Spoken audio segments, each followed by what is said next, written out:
Hoje vamos testar o Ryzen 1300X, que veio direto do AliExpress, junto com a gigante de 2015, a R9 390. Fala galera da Vida Gameflix aqui, hoje setup número 20 aqui no canal e vamos testar o Ryzen 3 1300X, comprado no AliExpress, e uma placa de vídeo clássica que eu tenho aqui de 2015, a R9 390 de 8 GB de memória de vídeo. Vocês já sabem que eu gosto de judiar dos processadores na primeira vez para a gente ver o que eles são capazes realmente de empurrar de vídeo para a gente. E não vai ser diferente, dessa vez eu vou usar a força bruta da série R9, que não é tão nova assim, mas vai dar trabalho aí com certeza para esse Ryzen, que é um quad-core. Eu tô colocando na tela aí o preço, e no momento da gravação desse vídeo, 3 de julho, eu paguei R$391 com frete grátis. Veio certinho, os caras protegem bem os pinos, que é o mais sensível aí nas CPUs AMD. Vamos fazer a série completa com ele, com o Ryzen 5 1500X e com o Ryzen 7 1700X. Então já sabe, se não é inscrito, se inscreve para não perder nenhum vídeo. Em 2015 a AMD estava lançando a série R9 390 com até 8 GB de memória já preparada naquela época para resolução 4K e uma experiência de realidade virtual sólida. Essa era a proposta dos caras. Eu estou colocando aqui na tela o modelo que eu tenho. É um modelo muito bacana, super bem refrigerado e com um clock muito bacana já de fábrica, ajustado para a GPU. Chegando agora aqui no canal, sim, nós fazemos séries com as principais placas de vídeo e processadores dos últimos 10 anos. As placas de vídeos que temos estão aparecendo aqui na tela e é só pedir os testes aí nos comentários, que sempre a gente responde aí todo mundo, sempre com o maior respeito. No final do vídeo, aquele resumão completo para você ajustar os componentes conforme a sua necessidade ou planejar o seu setup aí no futuro. Vamos nessa? Partir os testes? Não se esqueçam de colocar a resolução no máximo aí no seu celular e no seu PC para verificar exatamente a qualidade de imagem para cada game. Para deixar o vídeo mais dinâmico, a média de temperatura para esse processador foi 54 graus. A média de temperatura para a GPU foi 65 graus. E vamos começar com ele, já tá aí na tela, Resident Evil 8, 78 frames em média. Uso de memória de vídeo um pouco mais aí dos 3 GB, quase batendo os 4 GB. Memória RAM acima dos 8 GB, um pouquinho. Uso da CPU 94% e uso da GPU 69%. Importante deixar claro que eu fiz um overclock nesse processador. Então o clock dele está ajustado aí para os 3.9, 4 GHz, para a gente ter um pouco mais de vantagem em alguns games que utilizam bastante o processador, tá? Lembrando que ele é um quad-core. Com o Days Gone, uma média de 95 frames na tela, alocou um pouco mais do que 3 GB de memória de vídeo. A memória RAM altíssima, nesse caso, foi para 10 GB aí de RAM. Uso da CPU 92%. E o uso da GPU 54%. No Assassin's Creed Valhalla, a média de FPS foi 47 FPS. Memória de vídeo baixa, cara, abaixo dos 3 GB, aí 2,6 GB. Memória RAM também não ultrapassou os 8 GB, ficou aí na casa dos 7,3 GB. Uso da CPU bem interessante, 65%. E o uso da GPU 100%, que é ótimo para esse game. E o pesadão Red Dead Redemption, 42 frames na tela. Quase 3 GB de vídeo alocado, memória RAM aí 1 GB a mais do que os 8 GB, 9 GB. Uso da CPU aí não teve jeito, 100% de uso da CPU e 100% de uso da GPU. Se liga, temos vídeos completos de outros setups bacana aqui, Xeon, FX, desde a melhor placa-mãe, melhor cooler, como você comprar a fonte correta, tá tudo aparecendo nos cards aqui em cima do vídeo, beleza? Então não deixa de se inscrever, vai ser bacana ter vocês por aqui, além de apoiar aqui o início do canal. Outro pesadão, Cyberpunk 2077 cravado com 30 frames na tela, alocando quase 30 GB de vídeo, uso da CPU 100%, e uso da GPU 85%.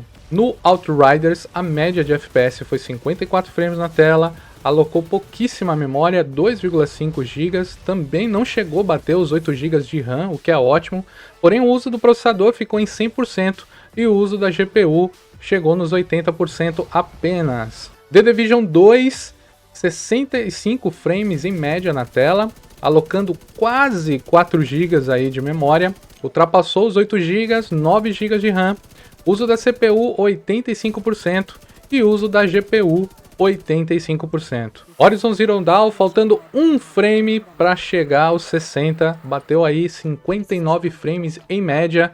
Lógico, alocou muito mais que os 4 GB de vídeo, 4,7 GB de vídeo, normal para esse game. Memória RAM também quase chegando aos 10 GB, 9,8 GB.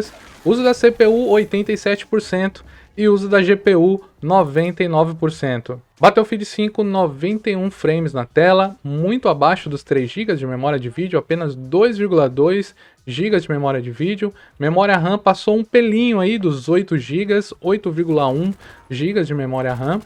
Uso da CPU 77% e uso da GPU 55%. No Watch Dogs Legion a média de FPS ficou em 47, memória de vídeo em 3,1 GB, memória RAM acima dos 8, 9,3, uso da CPU 93% e uso da GPU 100%. No Control a média de FPS foi 90 frames aí na tela, memória de vídeo 2,5 GB, memória RAM muito abaixo dos 8 GB, incrível para esse game, 6,5 GB, uso da CPU 66% e uso da GPU 100%.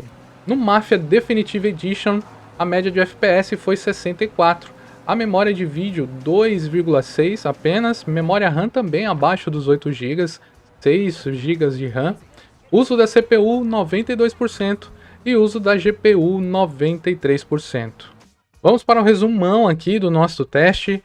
Cara, eu acho que foi interessante para o Full HD.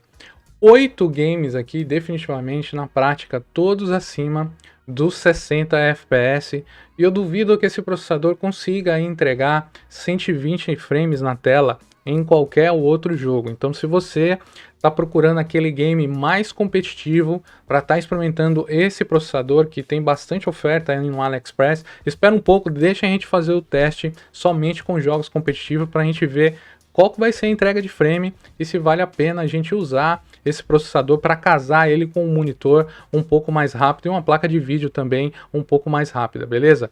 Falando da placa de vídeo, antes de falar da memória RAM, a gente percebeu que ela teve dificuldade também de alocar mais de 4 GB de memória. Essa placa ela tem 8 GB de memória RAM disponível e a gente entende que a combinação entre processador e memória sempre vai estar afetando de um setup para outro, mas eu percebi que esse Ryzen aqui, ele alocou pouca memória de vídeo. E não foi por falta de memória de vídeo, até porque a placa tem bastante. E é lógico que vocês já perceberam o gargalo, né, que a placa tinha em vários dos testes que a gente está fazendo. É só você ficar de olho nas barrinhas gráficas, né, que eu deixo oscilando na parte de baixo dos dados.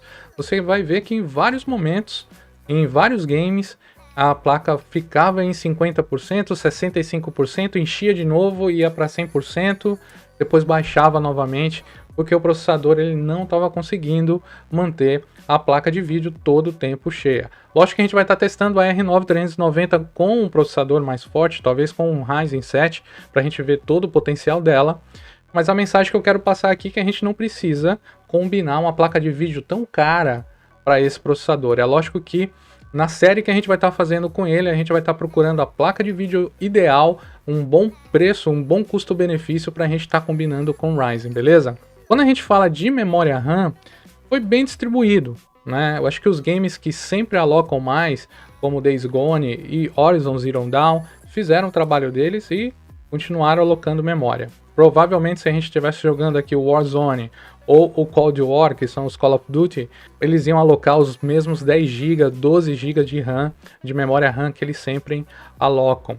Mas a gente percebeu que em vários outros games a alocação de memória também foi bem baixa, principalmente nos games mais otimizados. O Control ele vem mostrando um ótimo desempenho nos testes. Battlefield 5 já é da casa, é minha referência para ver o que um processador geralmente é capaz de fazer. E é isso aí, galera. Eu acho que o preço está valendo muito a pena do Ryzen 3, porque você vai ter uma placa-mãe numa plataforma que você vai conseguir fazer upgrades muito fácil lá na frente, né? Você pode estar optando comprar um Ryzen 5, você pode estar optando comprar um Ryzen 7, sem mexer nas memórias, sem mexer na placa-mãe, sem mexer na fonte, somente trocando o processador. Eu também acho ele um setup bastante interessante aí para os criadores de conteúdo, né? A galera que desenha, a galera que edita bastante vídeo. O Ryzen é bem parrudo e ele ter ficado em 100% nos testes não quer dizer que tá ali tipo estrangulando ou com um desempenho muito ruim. O Ryzen, o lado positivo dele é que ele sempre vai colocar todos os núcleos aí para trabalhar, ao menos essa série 1000, para estar alcançando aí o melhor desempenho possível. Beleza? Lembrando que tudo isso é minha análise, é minha opinião, minha intenção aqui é ajudar vocês. Então sim, fala para o seu amigo que estão vendendo Ryzen também lá no AliExpress. Coloca nos seus favoritos se você não quer comprar agora, para você não perder a oportunidade de promoção. Esses caras estão fazendo promoção sempre no mesmo esquema do Xeon, com placa-mãe e processador junto, e são grandes promoções. Se a gente for comparar aqui com o Brasil, a diferença é de R$ 1.300 até R$ 1.500 nesse setup, beleza? Eu vou ficando por aqui. Não se esquece de se inscrever no canal. Vou deixar aqui para você outros setups baratinhos. A galera sempre está me pedindo. Vai estar aqui aparecendo nos cards aqui em cima. Na próxima semana a gente volta com mais um setup aí para você estar economizando muito e para você decidir qual vai ser a sua próxima máquina ou seu próximo upgrade. A gente vai ficando por aqui. Um grande abraço. Tchau, tchau.